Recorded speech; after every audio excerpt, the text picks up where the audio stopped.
आज के इस वीडियो में आप लोगों को UP scholarship renewal form fill करने का पूरा प्रोसेस बताने वाला हूं। आप चाहे हाई स्कूल के छात्र हों, इंटरमीडिएट के छात्र हों या फिर यूजी पीजी के छात्र हों या फिर आप कोई डिप्लोमा कर रहे हों, आपको सारे कोर्सों का यूपी स्कॉलरशिप फॉर्म रिन्यूअल किस प्रकार से फिल करना है उसका पूरा प्रोसेस आपको बताने वाला हूँ। तो वीडियो में अंत तक बने रहें। साथ ही अगर आपने अभी तक हमारे यूट्यूब चैनल को सब्सक्राइब नहीं किया है तो चैनल को सब्सक्राइब करके बेल आइकन जरूर दबाएं ऐसी महत्वपूर्ण अपडेट पाने के लिए। आज के इस वीडियो में आप लोगों को बताने वाला हूं कि आप ओटीआर रजिस्ट्रेशन कैसे करेंगे। ओटीआर रजिस्ट्रेशन करने के बाद आप अपने फॉर्म को फिल कैसे करेंगे। अगर आपका आय प्रमाण पत्र एक्सपायर हो गया है या फिर आप अपना आय प्रमाण पत्र लगाए हैं और अब आपने गार्जियन का, माता पिता का आय लगाना चाहते हैं तो किस प्रकार से लगाना है, जात प्रमाण पत्र अपडेट करना या फिर आपको अपने रिन्यूअल फॉर्म में अपना जो मार्क है 11th का या फिर किसी भी कोर्स का जो मार्क इंटर करना होता है, फॉर्म को संशोधन करना होता है, वो कैसे करेंगे। तो इसके लिए सबसे पहले आपको यूपी स्कॉलरशिप की ऑफिशियल साइट पर आना है। यहाँ पर आपको ओटीआर वाला जो रजिस्ट्रेशन का ऑप्शन दिखाई दे रहा है इस पर क्लिक कर लेना है। इस पर जब आप क्लिक करेंगे आपके सामने ऐसा इंटरफेस खुल जाएगा। अब यहाँ पर आपको ओटीआर करने का पूरा प्रोसेस बताया गया है। आपको नीचे आना है, इस बॉक्स पर क्लिक करके प्रोसीड बटन पर क्लिक कर देना है। अब जैसे ही आप इस पर क्लिक करेंगे आपके सामने ऐसा इंटरफेस खुल जाएगा। पहला ऑप्शन आपको मोबाइल वेरिफिकेशन करना होता है। तो यहाँ पर मोबाइल वेरिफिकेशन करने के लिए सबसे पहले आप किस कास्ट से आते हैं उस अपने कास्ट को चूज करेंगे। उसके बाद यहाँ पर मोबाइल नंबर इंटर करने का ऑप्शन दिखाई दे रहा है। यहाँ पर आपको अपना मोबाइल नंबर इंटर कर लेना है। आपको मोबाइल नंबर इंटर करने के बाद जो कैप्चा कोड सामने दिखाई दे रहा है इस कैप्चा कोड को इस सामने वाले बॉक्स में फिल करके जनरेट ओटीपी पर क्लिक कर देना है। तो यहाँ पर हम अपना जनरेट ओटीपी पर क्लिक कर देते हैं। अब जैसे आप जनरेट ओटीपी पर क्लिक करेंगे, थोड़ा सा वेट करेंगे, आपके सामने ऐसा इंटरफेस खुल जाएगा। यहाँ पर आपके मोबाइल पर ओटीपी भेज दी गई है। अब आप इस पॉपअप को ओके वाले बटन पर क्लिक करके क्लोज कर देंगे। यहाँ पर ओटीपी इंटर करने का ऑप्शन मिल जाएगा। आपको यहाँ पर ओटीपी इंटर कर देना है जो आपके मोबाइल पर आई है 6 अंकों की ओटीपी, उसी ओटीपी को आपको यहाँ पर फिल करना होता है। तो यहाँ पर ओटीपी फिल कर देंगे। उसके बाद जो कैप्चा कोड दिखाई दे रहा है इस कैप्चा कोड को सामने वाले बॉक्स में फिल करेंगे।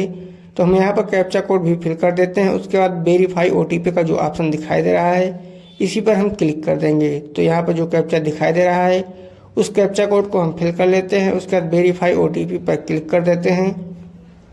अब जैसे आप उस पर क्लिक करेंगे अगला ऑप्शन आपको यहाँ पर आधार नंबर इंटर करने के लिए बोल रहा है। तो यहाँ पर आपको आधार नंबर इंटर कर लेना है। तो यहाँ पर देख करके अपने आधार कार्ड से अपना आधार नंबर यहाँ पर आपको फिल कर देना है। आधार नंबर इंटर करने के बाद यहाँ पर भी आपको कैप्चा दिखाई देगा। इस कैप्चा को भी आपको सामने वाले बॉक्स में फिल करना है। उसके बाद सबमिट बटन पर क्लिक करेंगे और आपकी जो KYC है वो कंप्लीट हो जाएगी। तो यहाँ पर हमने कैप्चा फिल कर दिया है। सबमिट बटन पर क्लिक करेंगे, ओके करेंगे। ओके करने के बाद आपको थोड़ा सा वेट करना है। जब आप थोड़ा सा वेट करेंगे आपके सामने अगला इंटरफेस कुछ इस प्रकार से आ जाएगा। यहाँ पर आपके आधार कार्ड की डिटेल आपको देखने को मिल जाएगी। नीचे आपको वेरीफाई KYC डिटेल का ऑप्शन दिखाई दे रहा है। सिंपली इस पर आपको क्लिक कर देना है। अब जब आप इस पर क्लिक करेंगे आपके आधार रजिस्टर्ड मोबाइल नंबर पर फिर से ओटीपी आ जाएगी। उस ओटीपी को आपको यहाँ पर इंटर कर देना है। तो हमारे मोबाइल नंबर पर ओटीपी आ चुकी है। यहाँ पर आपके मोबाइल नंबर के लास्ट के 4 डिजिट भी आपको देखने को मिल जाएंगे। उसी मोबाइल पर ओटीपी गई है तो उस ओटीपी को देखकर यहाँ पर फिल करना है। ओटीपी यहाँ पर इंटर करने के बाद वेरीफाई ओटीपी का जो ऑप्शन दिखाई दे रहा है नीचे, आपको इसी पर क्लिक करके अपनी ओटीपी को वेरीफाई कर लेना है। तो हम सिंपली वेरीफाई ओटीपी वाला जो ऑप्शन दिखाई दे रहा है इसी पर क्लिक कर लेते हैं। ओटीपी इंटर करने के बाद जैसे आप वेरीफाई ओटीपी पर क्लिक करेंगे, थोड़ा सा वेट करेंगे, उसके बाद आपके सामने नेक्स्ट विंडो कुछ प्रकार से खुलकर आ जाएगी।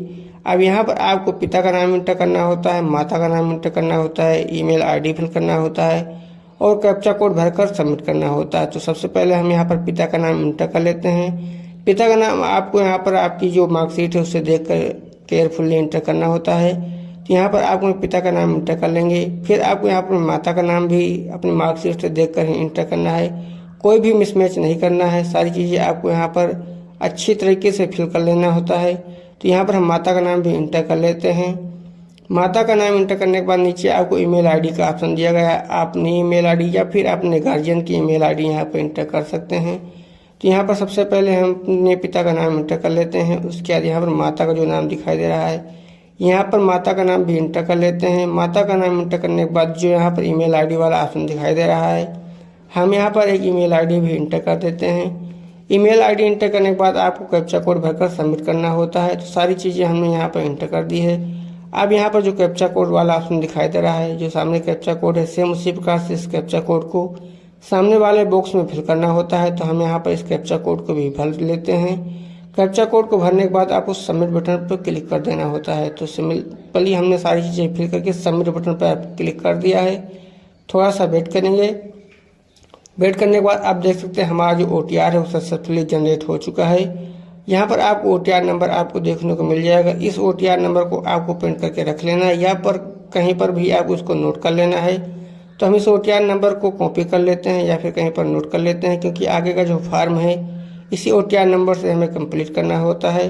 तो इस OTR नंबर को हम कॉपी कर लेते हैं। उसके बाद बैक होम पेज पर जाते हैं यूपी स्कॉलरशिप की साइट पर। तो इसको सबसे पहले हम OTR नंबर को कॉपी करेंगे। उसके बाद हम फिर से यूपी स्कॉलरशिप की ऑफिशियल साइट पर पहुंच जाएंगे। बैक आएंगे, हमारे सामने ऐसा इंटरफेस फिर से खुल जाएगा। यहाँ पर स्टूडेंट वाले ऑप्शन पर आएंगे। उसके बाद सबसे नीचे आपको लॉगिन रिन्यूअल का ऑप्शन दिखाई दे रहा है, इस पर क्लिक करेंगे। सामने आपका जो भी कोर्स है, यहाँ पर 11th है, 12th है, जो भी है उसको चूज कर लेना है। तो हम यहाँ पर 12 वाला जो ऑप्शन है उसको चूज करेंगे। उसके बाद यहाँ पर आपको रजिस्ट्रेशन संख्या भरने का ऑप्शन मिल रहा है। तो यहाँ पर आपको रजिस्ट्रेशन संख्या जो पिछले ईयर का रजिस्ट्रेशन नंबर है उसी को आपको यहाँ पर फिल करना होता है। तो यहाँ आप देख सकते हैं रजिस्ट्रेशन संख्या भरें 2024-25 का सत्र आपको देखने को मिल रहा है। तो आपने जो पिछली ईयर में एक स्कॉलरशिप का फॉर्म भरा था उसी स्कॉलरशिप का रजिस्ट्रेशन नंबर आपको यहाँ पर फिल करना होता है। आपको यहाँ पर नया रजिस्ट्रेशन करने की जरूरत नहीं होती है। तो हम यहाँ पर पुराना वाला जो रजिस्ट्रेशन नंबर है उसी रजिस्ट्रेशन नंबर को यहाँ पर इंटर कर लेंगे। रजिस्ट्रेशन नंबर इंटर करने के बाद नीचे आपको OTR नंबर जो अभी आपने OTR फिल किया है उस OTR नंबर को फिल करना होता है, कैप्चा भरना होता है। और यहाँ पर आपको एक पासवर्ड का ऑप्शन भी दिखाई देता है। जो आपने पासवर्ड यहाँ पर बनाया था पहले उसी पासवर्ड को आपको यहाँ पर इंटर करना होता है, या फिर आपको नीचे फॉरगेट का ऑप्शन दिखाई दे रहा है, इस पर क्लिक करके अपने पासवर्ड को फॉरगेट भी कर सकते हैं। चलिए सारी चीज़ें हम यहाँ से पहले फिल कर लेते हैं। उसके बाद आगे का डिटेल जो है मैं आपको बताता हूँ। यहाँ पर मैं अपना रजिस्ट्रेशन नंबर 2024-25 वाला फिल कर लेता हूँ। उसके बाद यहाँ पर जो मैंने अभी OTR कॉपी किया था उस OTR को यहाँ पर पेस्ट कर देता हूँ। फिर यहाँ पर हमने जो पासवर्ड बनाया था पिछली ईयर, हमें याद है, हम उसी पासवर्ड को यहाँ पर इंटर कर लेते हैं। उसके बाद ये जो कैप्चा कोड दिखाई दे रहा है इस कैप्चा कोड को हम नीचे फिल कर लेते हैं। कैप्चा कोड को भी हमने फिल कर लिया। अब नीचे जो सबमिट बटन का ऑप्शन दिखाई दे रहा है इस पर हम क्लिक कर देंगे। अब जैसे इस पर क्लिक करेंगे थोड़ा सा वेट करेंगे। वेट करने के बाद हमारे सामने नई विंडो कुछ इस प्रकार से खुलकर आ जाएगी। अब हम सक्सेसफुली लॉगिन हो गए हैं। लॉगिन होने के बाद आपका डैशबोर्ड कुछ इस प्रकार से खुलकर आ गया है। अब यहाँ आप देख सकते हैं आपका जो रजिस्ट्रेशन है कंप्लीट दिखा रहा है। आधार भी आपका सक्सेसफुली प्रमाणित है, मोबाइल नंबर भी सत्यापित दिखा रहा है, आज जात जो है वो भी प्रमाणीकरण है, NPCI भी आपकी सत्यापित है। नवीनीकरण वाला जो ऑप्शन है संशोधन का वो खुल नहीं रहा है। तो बहुत से छात्र यहाँ पर मैसेज करके पूछते हैं कि यहाँ पर जो संशोधन वाला ऑप्शन है ये खुल नहीं रहा है, हमें अपना आय प्रमाण पत्र संशोधन करना है या फिर हमें यहाँ पर अपना मार्क इंटर करना है। अगर आप आय प्रमाण पत्र जैसे एक्सपायर हो चुका है तो बहुत से छात्र पूछते हैं कि हमारा जो आय प्रमाण पत्र यहाँ पर एक्सपायर हो चुका है, अब हम नया आय प्रमाण पत्र कैसे लगाएं। तो मैं आपको यहाँ बता दूं, अगर आपने फर्स्ट ईयर में जब आपने रजिस्ट्रेशन किया था उस वक्त आपका जो आय प्रमाण पत्र था अगर वैलिड था और अब आपका जो आय प्रमाण पत्र है वो एक्सपायर हो चुका है, तो अब आपका कोर्स जब तक चलेगा इस साल में जितना भी आपको कोर्स की वैलिडिटी है, जब तक आपको इसी आय से काम हो जाएगा, आपको नया आय प्रमाण पत्र लगाने की जरूरत नहीं है।